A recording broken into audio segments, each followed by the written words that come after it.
And welcome back to the Cover 3 podcast here on CBS Sports. That's Danny Kanell. That's Tom Fornelli. I'm Chip Patterson coming to you live at youtube.com/cover3 and everywhere you get your podcasts on demand. Thanks for hanging out. Smash that subscribe, smash that like, and come and join us in the chat, a.k.a. the Cover 3 tailgate, where they are buzzing. Hey, actually, you know what? They are quacking about some news here on this Monday morning. So I think that we should not waste any time. I'll go ahead and get us into the portal.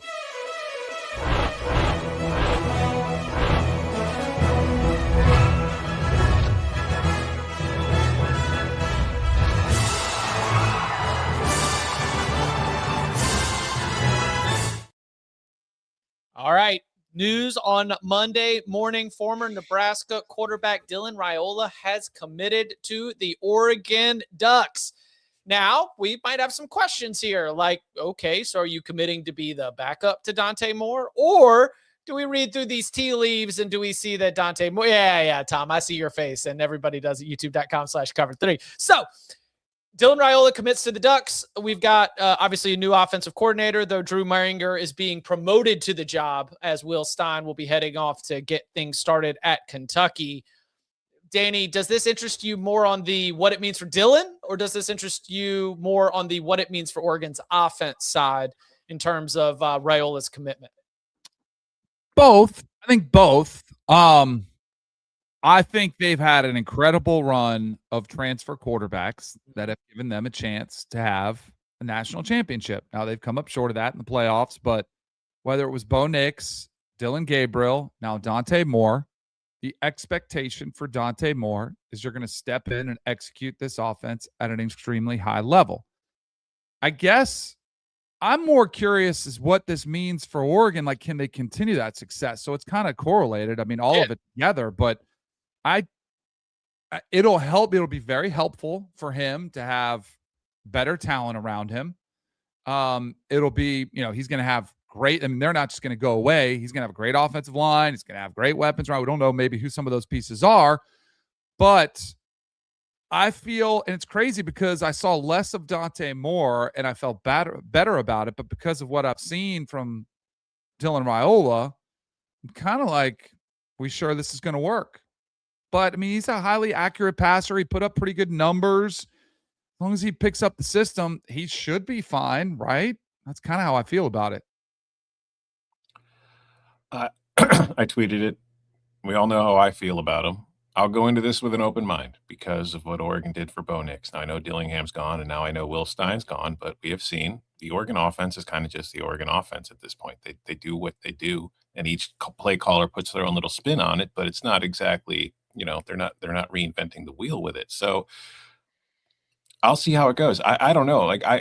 First of all, I do not buy the idea that he's going to sit behind Dante Moore.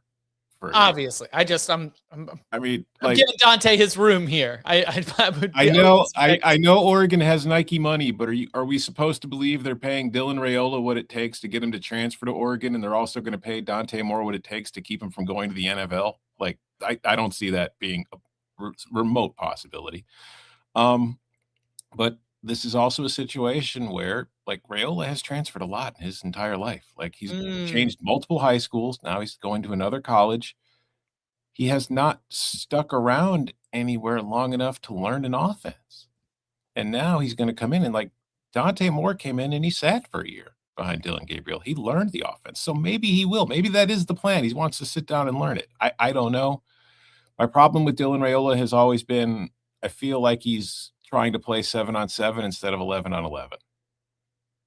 And we'll see if now that he's maybe now that he's behind what should be a better offensive line, what should have better weapons around him, maybe he'll settle in and actually play quarterback. My first thought was about Dylan, right? We judge quarterbacks based on their decision-making. Great decision, Dylan. God, what a good decision. I mean, this, you look around and there might have been bigger paychecks out there. I don't know. I'm not familiar with his camp in terms of the potential landing spots and what those NIL deals might have looked like along the way. But if I am Dylan Raiola and I look at the spot that, to your point, has taken transfer after transfer after transfer and been able to set them up to go and be drafted into the NFL, then yes, like, this is a great spot for me. The offensive line is going to be better than what I had at Nebraska. The quality of pass catchers are going to be better than what I had at Nebraska. And while Emmett Johnson didn't get enough Heisman love, but while they did have good running backs at Nebraska, that you've got a whole like war room of running backs there at Oregon. So you are, if you are Dylan Raiola, surrounding yourself with the talent in a system that has clearly been able to help these other transfer quarterbacks be able to put some of their best football on tape for getting to the next level. And then the second piece of this is that Dan Lanning has shown us through Kenny Dillingham, through Will Stein, and I'm just going to assume through Drew Maringer as well, like, he is not a defensive coordinator head coach. You know, there is an Oregon offense that, to your point, Tom, it'll have new wrinkles schematically, but it is an aggressive group. It is in a group that it is like we're going downhill. We are going fast paced. We're going to run the football, but we're going to be trying to hit explosive plays. I just think a lot of that sets up well for Dylan. I am way more buzzing, confident, optimistic about like, hell yeah, Dylan, great choice. Now on the Oregon side, I'm like, man, I really hope that you can get the most out of Dylan Raiola, because it is a mixed bag. One that was impacted obviously by health, and again, the tools around him. But there's probably some work, right? There's probably some development that needs to happen to be able to. His mechanics are not great. No, it's just he's not a great mechanical thrower. Do you think it was like how? Do you think this is Oregon's first choice? Like, they could spend with anybody. You think the Dante Moore decision was lingering, and maybe that's why they didn't get somebody better? I mean, is the crop not that great? I mean, he still is one of the top quarterbacks listed in there. I don't know if there's any one of them that I absolutely love. You know, there's not like a Cam Ward there was a couple of years ago. Even John Mateer last year was kind of like, oh, yeah. All of them I feel like have pretty significant flaws. I agree. I don't know if he was their first choice, but I do feel like he does a lot of things that fit the mold of what Oregon has looked for in their quarterbacks in the portal the last few years. Like, you know, he is accurate on those short throws, which is something I think that Oregon has stressed a lot with their offense, because they do involve a lot of like bubble screens and RPOs and all that kind of stuff. And Dylan Raiola is good on those throws. So I could see him being a fit. So I could see him being at the top of their board, but I don't know that for sure. But speaking of quarterbacks that were at the top of the board, another one just came off of it. Dominoes are falling, baby, here on this Monday morning. Let's wrap this Raiola piece, and then we'll continue with the more dominoes with Sam Leavitt news happening here in the middle of the show. What's in it? Mechanics. What else is on the to-do list? You're getting Dylan in there. What are we putting on the board? What are we having on that front page of the notebook? Stuff that we want to work on with you here between now and the end of April. Make the play that's there. Yeah. It's not even like the throwing mechanics are one thing, but just make the play that's there. Don't try to make the cool play. Yep. And you mentioned, thank goodness too, the colors are further removed of the uniforms from any red. Like, just let's get far away from that as we can. I don't remember this off the top of my head, and I apologize that I can't cite it, but the tailgate, which always has the utmost journalistic integrity, referenced that Patrick Mahomes said Dante Moore was his favorite quarterback. So now this is even further going on the like, well, Patrick said Dante, so maybe then I'll go to there. Did Patrick say that as part of the bet, or was he actually just saying that when asked? Because he had to wear an Oregon jersey last week after Texas Tech lost to Oregon. So he had a bet with somebody in the locker room about that game, and he was wearing an Oregon jersey. So that has been a very big joke I've seen on Twitter, where everybody's tweeting the photo of Mahomes in the Oregon jersey. There you go. That's good stuff. Yeah, but like we said, when Bo Nix showed up, kind of felt like we'd been seeing somebody who just couldn't cut it, right? Mm-hmm. And then he unlocked something new. Dylan Gabriel was told to hit the streets in Oklahoma. You know, ended up helping Oregon go 13-0, win a Big Ten title, year one in the conference. And then obviously Dante Moore getting the team to the playoff. Unfortunate loss for them in the Peach Bowl, but you made the semifinals. You only had one loss in the regular season. You only lost to one team all year. It was the Indiana Hoosiers. It was a good year for the Oregon Ducks. So a lot to be excited about if you're Dylan. We'll see how that offense ends up coming together as the portal continues to churn in Eugene.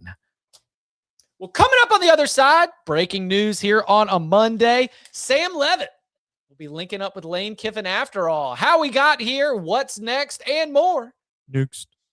This isn't just combat. It's cinema. Ready or not, here I come. Let's go! Are you not entertained? The new home of UFC, Paramount Plus. Back here on the Cover 3 podcast. It was interesting. I did a little breaking news this morning to talk about Dylan, and I was on after Chris Hummer. Obviously, he's got all the scoops, and he had it in his voice, and he kind of hinted at it. He said, I expect that, we'll start to see the next big dominoes start to fall. So this is, while we still have time for players to enter the transfer portal, man, it does seem like the quarterback dominoes at the high level are starting to fall into place. Sam Leavitt, former Arizona State quarterback, they expected to commit to LSU. Matt Zenitz right now, I see reporting that in our newsroom. He was sitting courtside with Lane. The Damon Williams stuff went crazy. Hummer mentioned that maybe that led to a little bit of repair work that needed to be done. He then took a visit to Tennessee. Lane followed him to Knoxville. Then Sam Leavitt took a visit to Miami. But as we sit here on Monday, the news seems to be that they are going to end up getting him in Baton Rouge. Tom, first word to you, either on the saga or the player. Are we going thumbs up? This is what LSU needs? I think it's a good fit. I mean, I think that Sam Leavitt does a lot of the things that Lane Kiffin likes in a quarterback, and I think that Sam Leavitt could thrive in Lane Kiffin's offense at LSU. I mean, especially listen, he had Jordan Tyson at Arizona State, and at times it did feel like it was just, I'm throwing to Jordan Tyson no matter what. I don't realize there are other players on this team. He's the best one we got, so I'm just going to give him the ball. So he will have more options at LSU in all likelihood. It's as far as the receiver position. Will he spread it around more? I think that's something we need to see him do. But I just feel like schematically, physically, this makes a ton of sense. And I was honestly surprised when he left LSU the first time without committing. Like I thought maybe Miami would get in on this. Tennessee was kind of a shock to me. But yeah, no, this is not. I'm surprised it took this long. So as far as the saga is concerned, that's the bigger surprise to me about it. I mean, this is a match made in heaven. I mean, Lane Kiffin left his guys Ole Miss right after the postseason, and Sam Leavitt left his boys at the senior dinner, the awards dinner at Arizona State. It's just perfect marriage of college football personalities in 2026. I'm real curious to see how he does. I think skill set wise, having a mobile quarterback, it's great. Again, similar to what we were talking about. Dylan Raiola going to Oregon, I think he'll have better pieces around him. He'll have more than just Jordan Tyson. He's not the most accurate quarterback. Now, how much is that because he's under duress and, he hasn't had the best offensive line is a question mark. I do think he's going to have to work on that and improve there to kind of keep this offense humming to Lane Kiffin and Charlie Weiss Jr.'s expectations. But there's room for development there for sure. Everybody I've talked to about Sam Leavitt that's played with him said he's a dog, that he's alpha. Guys love playing for him. So you feel pretty good about that. But I would say he's just got to get a little bit more accurate decision-making, a little bit too reliant on Jordan Tyson this year. It kind of was the Sam Leavitt, Jordan Tyson show. We even talked about that a couple times during the big game breakdowns, but he's got to develop as a passer. I think Miami, I thought that Miami would have a better shot at this because they're playing for the national title, right? And the visit was going to come in the wake of this massive semifinal win. So whether Lane was kept following him around on the PJ, like you're playing tag on the playground at preschool or how this ended up working out. To me, this was necessary for LSU to go into next season with a little bit of pop about what year one of the Lane Kiffin LSU offense is going to look like. Their last Arizona State transfer won a Heisman Trophy, so no pressure, Sam. You just I didn't even consider that. Yeah, Arizona State to LSU's worked out well. If we're going to heap unfair expectations, Lane needs to win a national championship in 4 seasons, and Sam Leavitt needs to win a Heisman Trophy in 2. There you go. I'm just using the prior results to hold your standard here. I'll also say, I mean, there was a lot of I'm not saying it was wrong, but there was a lot of talk about the situation of Leavitt and the people behind him about the way that they were undergoing this process when they left Arizona State. They might have played this perfectly by going to LSU and then going on the visit to Tennessee and then going to Miami, because like, let's not forget, like you mentioned, the DeMond Williams thing happened where he nearly came to LSU, but then that fell apart. There's been reports this weekend of like certain SEC teams are throwing money at Ty Simpson to convince him to come back to college and enter the transfer portal instead of going to the NFL draft. Are there any SEC teams that maybe were desperate for a quarterback after missing out on a couple options? I wonder who that might have been. And then now maybe Leavitt, LSU maybe upped that offer a little bit. So maybe they played this pretty well. Oh, he's a competitor. Yeah, I mean, we know he's a dog. They may play games on their phone, but they're not scrolling TikTok. They're playing what's the game? Clash of Clans. Yeah. Something like that. I don't play games on my phone. We love the competition as much as Kenny Dillingham does. So a great skill set for what we're expecting. High expectations that I need to. And I think once the portal closes, I need to do a better job of sort of turning the page and understanding. I don't know where LSU is at in terms of the rest of that offense right now. I don't think that's sealed. Right. Got to fix the line. That's what I was saying. Like you mentioned it off the top of your head. I don't know how much of that was because of the offensive line. I was like, I don't think the LSU offensive line this year was anything that's going to help protect him. He'll also be recovering from a foot injury. You clip me into oblivion, but feet always make me nervous. I'm not a foot guy. It's just when I see these players start to get those foot injuries, it seems to be one of those things. But obviously we wish nothing but full health and full competition for Leavitt as he prepares to move on with LSU. Speaking of moving on, where does this put Miami? In the national title game. Yeah. We're just eyes on Monday, January 19th. I mean, like, yeah, I don't know where they're going to go. I mean, this is one of those things, and I talked about it on the show last week. And until, the portal is closed and everybody has a quarterback, don't feel like your quarterback, just because he hasn't entered the portal yet, is going to be there. Now, if you look at some of the guys that LSU was going after and they missed out on, Houston Longstreet still out there in the portal. Yep. I mean, Dylan Raiola, has he signed yet? Like, what if Dante Moore does come back? I don't know. I don't know where Miami goes. I thought, and to like full transparency here, I have not done the digging on the Ty Simpson stuff, but that literally was how, like, Cam Ward declares for the NFL draft, goes to Miami. Carson Beck declares for the NFL draft, goes to Miami. Ty Simpson declares for the NFL draft. That's a good call. That could be something. And look, sit back there behind a good offensive line, throw bubble screens to Malachi Toney, and hand the ball off, right? Yeah. They can keep you protected. You can go out there and run that thing effectively. They broke the bank for Cam Ward. They broke the bank for Carson, and now they could break the bank for Ty Simpson. Because you got to be real careful and make sure you get these grades, these projections right. Yeah, he's not going to fall like Quinn Ewers did and fall to the 7th round.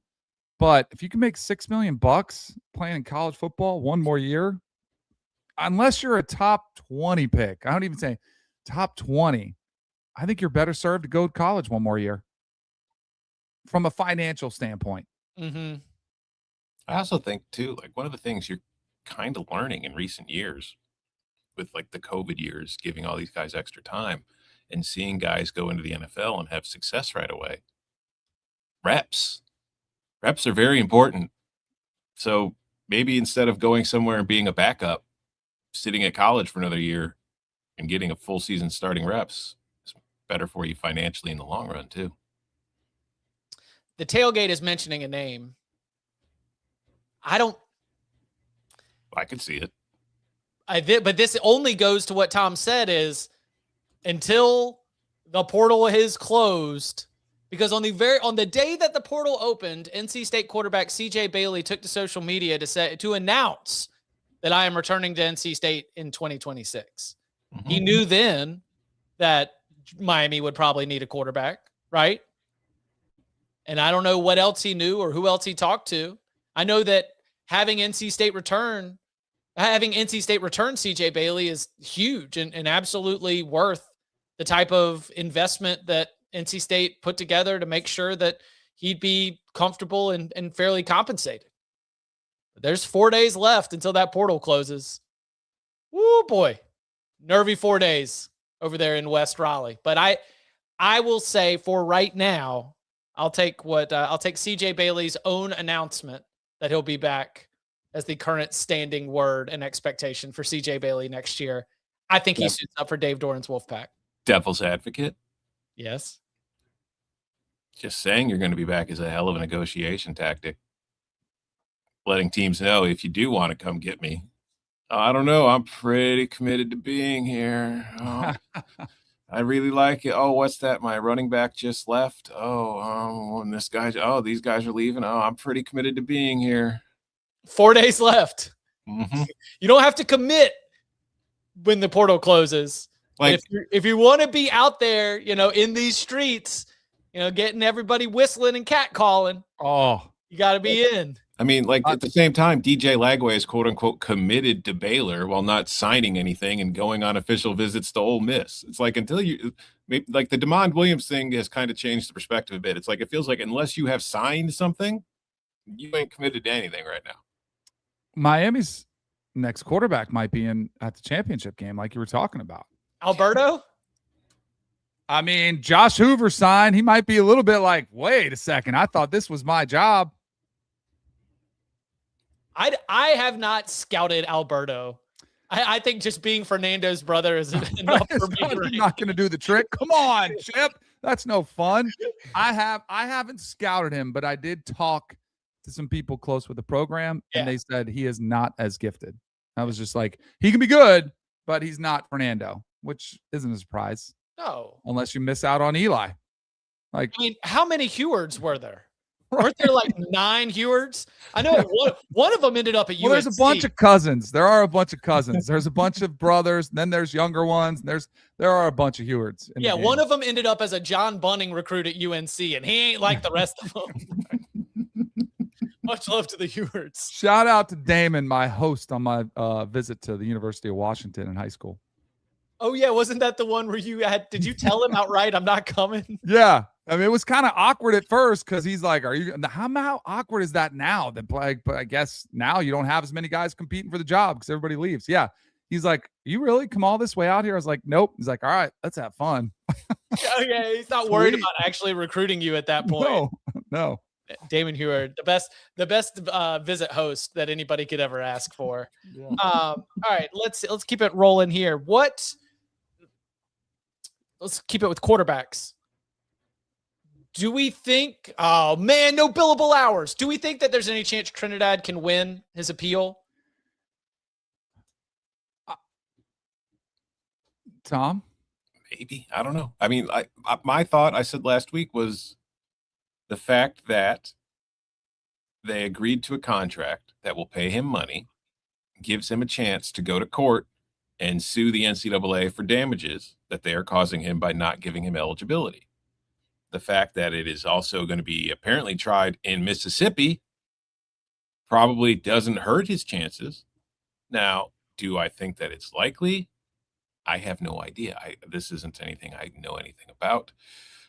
I think there's a lot of things going on in courtrooms these days that happen that usually don't happen, and you don't really know what to expect anymore. So I don't know, but the NCAA does not have the strongest track record of winning cases in court. Who was the other quarterback? It was our guy, Tommy Castellanos. He was one where apparently, because there's no way you can tell me he thinks he's going to the NFL and is like, yeah, I'm going to crush it. He could have easily gotten paid more. I don't think he would have been one of the top quarterbacks, but he could have made a lot of money in college football. And he decided against fighting it. Now, I don't know if he felt like he didn't have a good case. That would be my hunch, is that he felt like he wasn't going to win. And so rather than delay the process, he went ahead and moved on. That's where I think this is really tough on these guys, where, do you wait it out and do you still, I would try to fight it if I'm him. He's got one of the best out there, and the Tom Mars, like he's got a guy who's tweeting out there saying, "Let's go, let's take it to the next level." I don't know. Apparently, he's having some struggles proving like why he didn't play the 1 year at Ferris State. Like there's documentation, which I don't know if that's because it's D2 Ferris State, but I know now when you go into a locker room and you're sick and they give you anything, so noted. Like that's the extent of how much documentation they have of any sort of issue. So like if you are dealing with an ailment that is preventing you from playing for an entire season, they would have a ton of documentation of it. So if he's struggling to prove that, I don't know if that's impacting his decision or that's why it was denied. I don't know. Here's a question for you guys. Overall, grand scope, lawyers, good or bad for college football? Ooh. Awful. Chip. As the son of an attorney, I will not indict myself to either side on the matter. I will choose to recuse and leave my hat at the door. In the spirit of the rule, I find myself more willing to grant more time in college football to Trinidad Chambliss than I am to JT Daniels. Correct. If time in the structure of college football was spent at D2 Ferris State, that you're not taking opportunities. Because that's the thing, like these players that are able to extend their careers forever, you are taking opportunities from other players. It's a zero-sum game for playing time, for snaps, for all that. So when you are existing at the highest level, the FBS level for 7 years, that feels like you are eating maybe more of the pie. I think that if Trinidad Chambliss would like more time at the highest level and he can within the rules be able to petition that, I am not moved as much with that. Does that make sense? Mm-hmm. I would like an age limit. Screw years of eligibility. You've got till you're 24. Well, so then what do you do with Chris Wenke? Sorry, Chris. You made your choice. You chose baseball. It didn't work. Nah, I don't like that. What about the 5 years? I think it's 5 and 5. I think 5 and 5 is and I don't know why we're not going to it. It's been around. They've been kicking it around for over a year. I think 5 and 5 makes a ton of sense. You have 5. Wait, hold on. You have 5 years. 5 years to play. And it's like, who cares if you're redshirt or not, right? Mm-hmm. I mean, it's just 5 years. You could play if you were a superstar freshman and you played, you could just play 5 years if you wanted to. Let's say you weren't good enough for the NFL. You're going to be a 7th round pick. You could play 5 years of college football. 5 years. I'd be fine with that. But the same thing, then we don't have medical red shirts. We don't have all these. They probably still would. They'd probably have something in there to protect some of those. But I'd be okay with 5 and 5. Yeah. There's so much we need fixed. Gosh, it's frustrating. Yeah. And like the attorneys, they've been great for the players and for the players' pocketbooks and their bank accounts. They've been great for that. And you can make a real strong case. I mean, when I was watching a lot of the quarterback play throughout the playoffs, you're like, these guys are really high-level QBs. Like, they've developed. A lot of them are 23 years old. So, like, from a football perspective, we get to watch great football. We've seen teams win national championships. We saw teams get to the Final Four all because they had transfer quarterbacks that maybe would not have been allowed to play at those schools as quickly if it wasn't for attorneys. You know what I want those same attorneys to do? What? Go for back pay. Get rules passed that limit the amount an agent can make off of a player's contract. Oh, absolutely. Well, that's where they get that down to 5%. You won't see these kids jumping in the portal every year. Agents won't think it's that big of a deal anymore. But when they're getting 25%, hell yeah, you should enter the portal. I think they'd still advise them. The money would still be there, but these kids are getting absolutely taken advantage of. And they just don't know any better. You tell me I want to make $1 million. Oh yeah, let's go. And then, maybe the guy negotiates 1.2 or whatever it is. The kid should have gotten 1.1955, whatever the percentage is. But they are absolutely taking advantage of them. I think that's where, like, unfortunately, there's a way to end conversations quickly without really exploring them, which is like, yeah, make them employees, collectively bargain, put in like institutional, this percentage is the standard. I mean, Danny, what is the percentage for NFL agents? Which all, by the way, have to be, three. Which all, by the way, have to be certified, and it's capped, and it's all like everyone. And a lot of them do it. Like Bud said this about player or agents repping coaches for free. You know, a lot of agents will offer to rep you for free just for the opportunity to get all the players. Yeah. Yeah. Or to get your first, to get your first couple. Then once you get a couple of big ones, you're like, hey, I rep Patrick Mahomes. You want me to rep you? And then it's 3%. There's all that goes on. But 3% is the max. And I believe the NBA has. I think all professional athletes, there's a cap what they can take. It certainly ain't happening because NIL deals are qualified as marketing deals, and marketing deals have none of the same rules. But yeah, there is a fast pass here, and we've talked about it here for a long time. What about this? A little bit more of our expertise. So Deuce Knight might be Ole Miss's quarterback if Trinidad Chambliss does not win his appeal. How do we feel about that? Looking at the Rebels as they go into next season, the first full season of the Pete Golding era. It's always kind of like it is strange the way that the portal has kind of warped how you view this stuff, to where it's like, well, we know LSU is going to be good because they've got a guy we've seen play. Ole Miss has a kid who was a highly touted recruit, but we've never seen him play. It's like, I don't know, that feels dangerous. It feels dangerous to have a highly talented and experienced quarterback coming in with multiple years of eligibility. Damn it, it's win now, win now, win now. So that's like Miami, Oregon, and Indiana are out here like, no, we don't want that blue chip freshman or redshirt freshman. That's where I think I would find value, because I would guess they're not paying him top dollar, but I would also guess that I don't know what Julian Sands' number was, and he didn't, he wasn't there a whole year. I get it, but he was at Alabama. I'm trying to think of another comp. CJ Carr was around, but he stayed there. I think there could be value in guys that but his competition wasn't that great. So that kind of goes that example. He might have just been young, but I think the backup behind somebody, Dante Moore found somebody in, or Oregon found Dante Moore. He wasn't great at UCLA, but he was uber talented, put him in a better position, and he played really well for most of the season. And it's a great quarterback name. Deuce Knight. Yeah, like that sounds like a kid who's going to be really good. The Mercer highlights are going to be right up there with Charlie Brewer 15 for 15 in the spring game. Just like that guy. Whoa. If he can replicate that, Ole Miss is fine.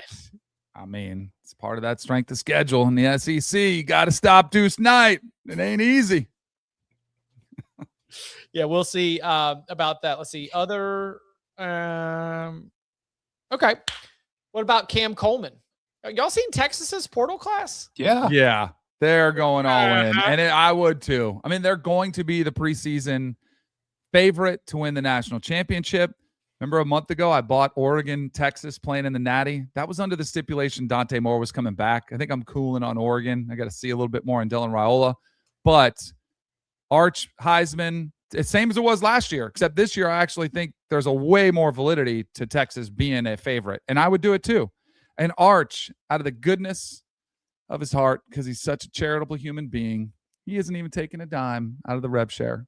Just almost playing for free because he's a good guy.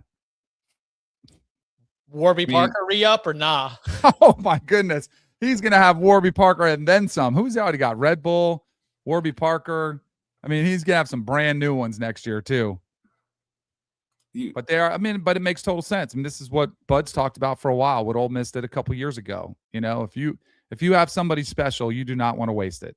And I think Arch Manning proved, I actually like him way better because of the ups and downs that he dealt with. The fact that he did struggle early and he was able to not flinch, took all that heat and criticism that was, some of it was warranted, some of it wasn't. And so, of course, because it's Arch, it was way over the top.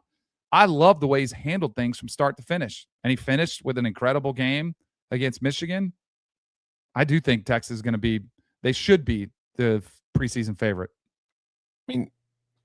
there's what you love is Cam Coleman, stud, Hollywood Smother, stud, Malik Brown, really good. Like, so they've got far more explosive backs than they had last year. At linebacker, they get the guy from Pitt, Rasheem Biles. He's going to be a stud. He's a very good player.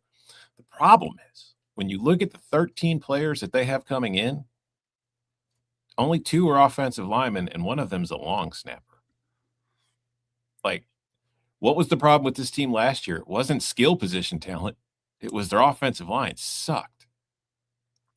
So either they feel very confident in their interior options, or the ones they have in-house, and their development and their improvement for next year, or we're going to see the same damn thing we saw this season where they look really good against teams that they can overmatch skill-wise, but once they run into the Georges of the world, they're going to get run over.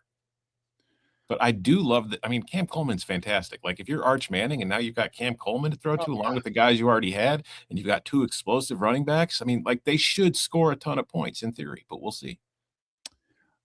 How much of the Pancake Factory up front, although they weren't very good and they struggled, how many of them are coming back? Like, I'm trying to look up their class just to look at the ages, because I do think there's always, hey, we've got really good guys that we're starting for the first time. They can be a lot better. I think that's what they have to, because it's been just such a consistent point of emphasis. We talked about the portal versus high school. Texas has been recruiting the lines of scrimmage out of high school, right? So that they hopefully do not have to go to the portal to go out there and get them. Their tackles should be back. Gooseby and Blip Baker. They were both redshirt sophomores. Their guards were seniors.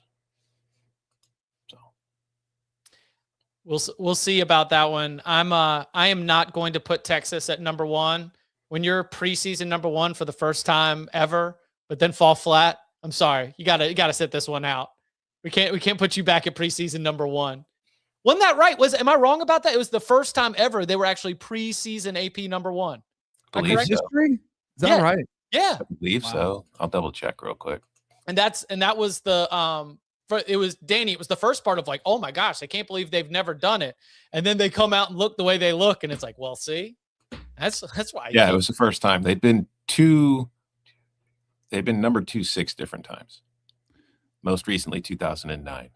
Appreciate the chat. Always strong. Connor Robertson, the center, coming back too. So if all you have to replace is guards, not to diminish the guards, but I do think those are easier to replace and develop than your 2 tackles and your center. But I also hope your tackles get better. Right. Well, then I think that's what they're banking on. Mm-hmm. Does this help the Parker Livingstone, his roommate? This makes more sense now. He probably knew. He was seeing all these guys come in. Somebody was telling that from the beginning.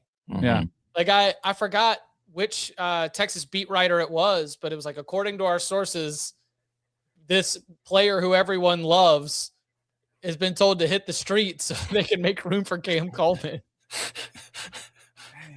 Parker Livingstone, Parker living somewhere else, son. You got to move on. And he's going to Oklahoma, right? Yes, he's going to Oklahoma. He couldn't get him like all right, I'm leaving. He couldn't get him that like Warby Parker Jr. deal or something. He couldn't help him out. Like Sark on one hand is telling the agents of running backs to hit the streets, and on the other hand, he's going to his wide receiver room. He's like, y'all got to go. Yeah, Texas making a big splash in the transfer portal is going to set up for another year of like, all right, Sark, Arch, Texas, all of the things that you've been knocking on the door of. Let's see if they'll be able to walk through it this time. Any other portal moving pieces that have stood out over the last couple of days? If you are a defensive lineman and you feel like you could play at the Power 4 level, please contact the University of Illinois. Okay. Because we need you. Okay. That is not tampering. NCAA rules have actually exempted the Cover 3 podcast from any tampering allegations. Danny, any other? Who do you have your eyes on now? Miami, right? Yeah. Yeah. I think Miami's probably the big one to see where they land. Where is do we know the Bo Pribula status? Is he projected? Is that just that he's not going to be at Virginia Tech, right? That's why I don't know. That's why I'm wondering where Virginia Tech goes. I know it's kind of way off the radar, but I'm curious to know what James Franklin does. That's not. And that where's won't be that- Druckenmeyer? Where's Druckenmeyer going to go? Do we know that yet? Because he played quietly, played pretty good down the stretch. I agree with you. Yeah, I thought he was. I don't know. Let me check, see if I can find the latest buzz. Because I'm just looking at our portal list, and it says Druckenmeyer to Virginia Tech, but it's not done, and it says That's the Pribula question mark. The crystal ball basically is Yeah. projected. So Pribula's looking like Tennessee or Virginia at this point. Which, Oh yeah, because Chandler Morris also got denied. Yeah, that was the other Extra one I was year. thinking of. Yeah. Yeah. Pribula to Tennessee feels like an odd fit to me. Well, Joey Right. Aguilar was an odd fit too. But like a lot of what they do is downfield. Bo Mm. Pribula doesn't really strike me as a downfield threat. Agreed. And we'll see. We got 4 more days. The portal being open for players to enter their name in. Then, of course, they've got a little bit more time to be able to get settled in time for the upcoming season. Coming up on the other side, one last upon further review, taking one last look back at the semifinals and more. Next. When you need your sports news all the time, We've got breaking news to bring to you. CBS Sports HQ gives you a snapshot of all the sports that matter to you. When you need your sports in a snap, find it on CBS Sports HQ, streaming free anywhere you are. Back here on the Cover 3 podcast, just one game left. Let's take one last look back at the CFP semifinals. It is, I'll take it, upon further review. There were terrible calls. Do we want to go ahead and jump in? After further review. After further review. After further review. I want to start with a question. Do you think that, or how much has this run impacted the way that Mario Cristobal is going to be viewed? This is a head coach who we once had like graphics made to laugh about an escape room with Billy Napier. Billy It was Napier, like 2 months ago. yeah, Billy Napier is now out of his job at Florida. He's the head coach at JMU, and Mario Cristobal's got his team playing for the national championship. When he lost to SMU, Manny Diaz had a winning record, a better win percentage than Mario Cristobal had at Miami. I think he silences every single critic that's out there, win or lose. And I think he's answering any. I mean, he's a great recruiter. He's got a great staff. He's hired these coordinators. I think he's kind of cemented as doing exactly what Miami wanted him to do. Put him back on top of the college football world. But what if he does it in the title game? Mm. What if the old Mario that everybody's always making fun of him for comes out in the title game? Then it just kind of cements everything. Everybody forgets about the wins. It suddenly becomes, oh, same old Mario. And we'll probably be partaking in that too, because we like to make jokes. But no, I do think that one of the impressive things about the run, outside of Miami just playing really well, is that like my criticisms about Miami's coaching in this run have not had anything to do with Mario Cristobal. They've been Shannon Dawson's play calling at times, but other than that, I think Mario's doing everything just fine.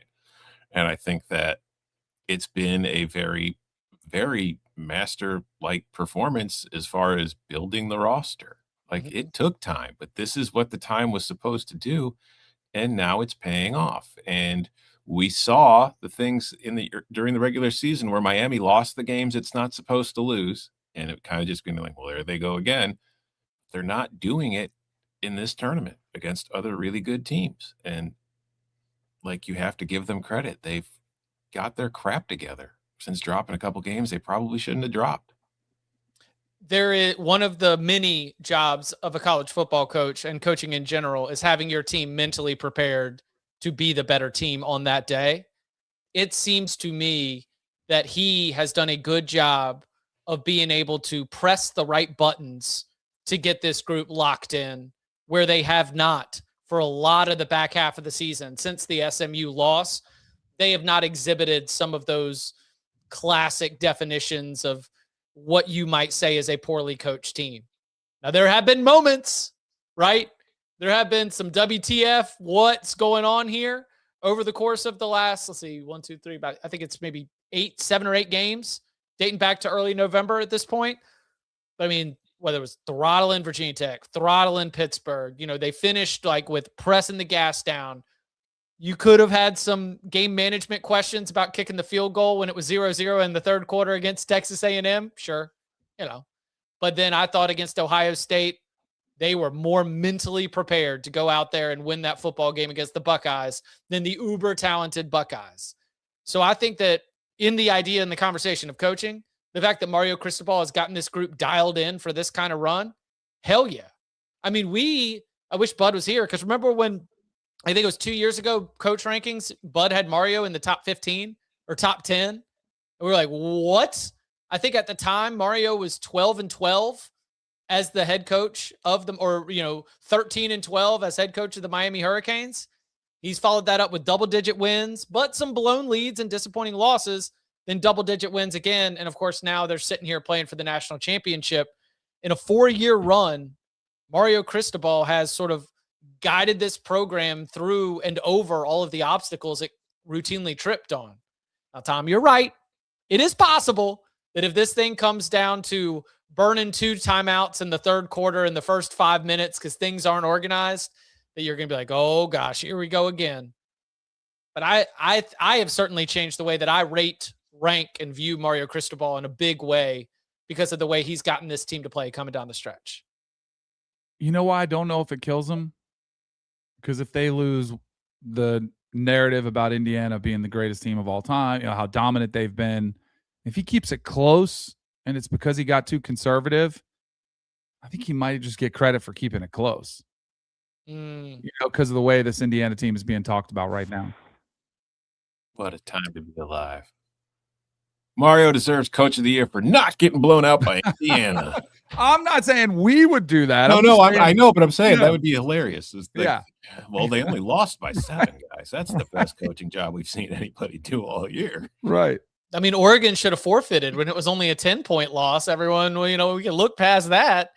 And they'll go watch you get throttled in Atlanta all Friday night. I think that this is, as we think about Miami moving forward, I will be doing some time this week just sort of appreciating what's been done there, in addition to trying to continue that conversation of what you were saying, Danny, wrapping our heads around what's been just a wild Indiana story to get our arms around. All right, we mentioned Dante Moore's NFL draft decision. We'll see what happens there.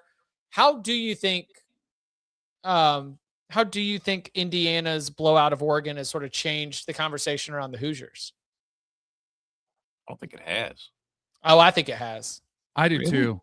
Yeah. I think. Do you mean the cheating allegations? And just like it breaking people's brains. Like my friend Joe Giglio was saying, they was like, Kurt Cignetti has broken everyone's brains because you used to think when you hire a coach, it's going to take this long. This is what you're going to do.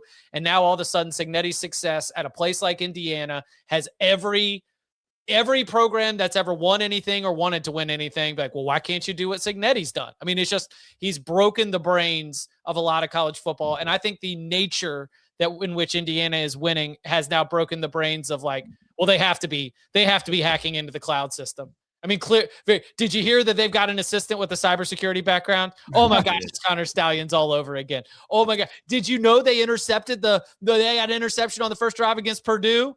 Oh my gosh, how did they ever figure out what Purdue was going to do? In year one, Purdue is so unbeatable. Yeah, I mean, it is driving people insane. It's having people put out stats from just 12 years back instead of going back through the whole BCS era. What do you mean? I mean, our buddy Tom, he put out a great stat about yeah. Do you want to give it to him? It's that in this college football playoff era, Indiana's point differential is the greatest that we've seen from any team. And Danny started. We could have gone back to BCS era. We could have gone back to 98, but we didn't. I could have when they only played fewer games, Danny. So. Just Tom's disrespect to Florida State continues. It was it wasn't even veiled. It was just right out there in the open for everyone to see. Like I said, I wanted to stick to like the modern times, not when we were playing against plumbers and accountants. All right, the real football players. That's right. If Indiana wins the national championship, the 16-0 will be stark. I don't know if I will make the argument that they are the best champion of the playoff era. You will or will not? I will not. What if they blow them out? It was the 10th seed. What seed was Ohio State last year? I think the 2020 Ohio State team that No. Hold on. No, I'm not even going to let you finish the sentence. If we're going to talk about greatest teams ever, we cannot take anything from 2020 in any sport. Well, right. I think the 2019 Clemson team that LSU beat was better. I think the 2018 Alabama team that Clemson beat was better. I mean, I do think that there are other teams that I would take one of those Georgia teams ahead of this Indiana team. Wow. I think 2019 LSU is the greatest team of all time. In the college football playoff era. In the college football playoff era, yeah. I mean, they couldn't hold a candle to 2013 Florida State. The way they beat up on Gus Malzahn, who's just a coaching legend in that championship game, and like all the great careers they all went on to in the NFL. I honestly, man, it's hard to say, but winning 3, you'd win 3 playoff games. If they blow out Miami and they win 3 blowout playoff games against Alabama, Oregon, and Miami after beating Ohio State in the regular season, I think they've got a pretty damn solid argument, man, because I don't know any other teams that would have that resume for one season. There have been wins against top teams, but they haven't been by 35 points or 40-something points. So I don't know. So they would enter the conversation with 19 LSU for you. Yeah, because that's what they were doing too. Like they were up like 75 on Oklahoma by halftime of that damn semifinal. My argument for LSU is to go back and sort of replay their rise. It started in week 2 with the win against Texas and Austin, but they played against teams that were ranked in the top 10 basically every week. Like there would be like LSU constantly, it was the boxer who constantly had like a new contender that they had to go knock out and a new contender. They kept having to prove themselves. And I think that's the strength of schedule argument, I think, would come into play for me. Oh, well, SEC bias from Chip. To your point, they did beat Texas, who was in the Big 12 at the time, was top 10. Florida was 7. Auburn was 9. Bama was 2. Georgia was 4. Oklahoma was 4. Clemson was 3. They would have way more, at the time, top 25 wins. And that's where Ohio State's win in the 12-team era gets Ohio State some bonus points for me, because with the rigged seeding, the way it was set up, they ended up playing the number 1, the number 3, the number 5, and the number 7 team. Typically, in a bracketed format, you should not be playing that combination of teams, but because the seeds did not line up with the rankings, Ohio State played what might be one of the toughest paths, you could argue, that we're even going to see in the college football playoff era. Just checking something here.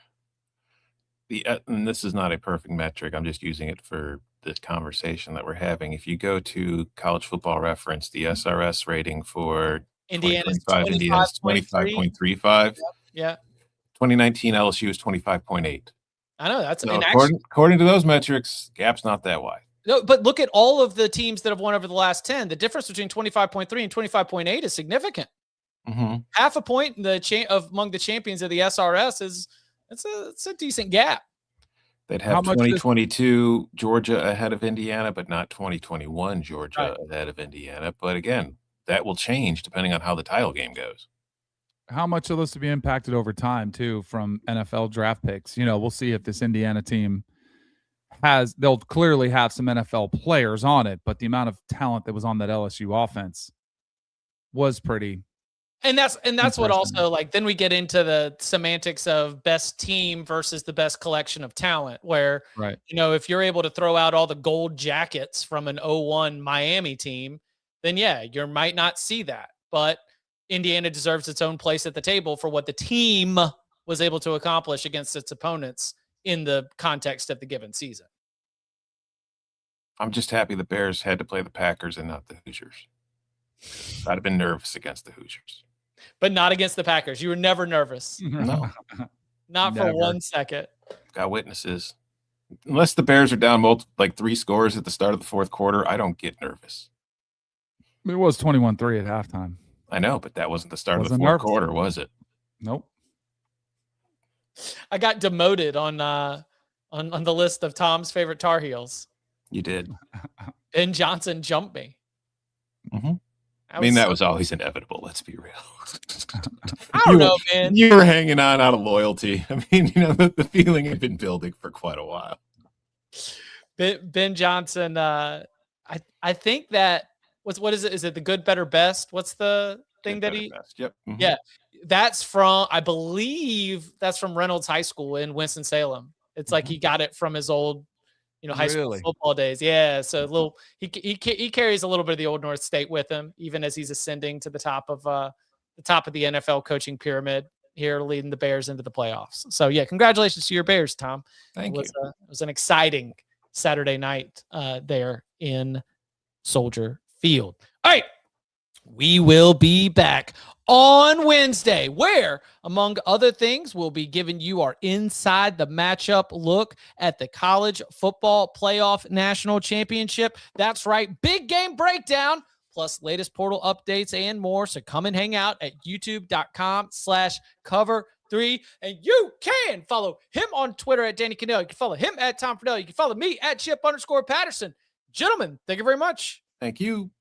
See ya.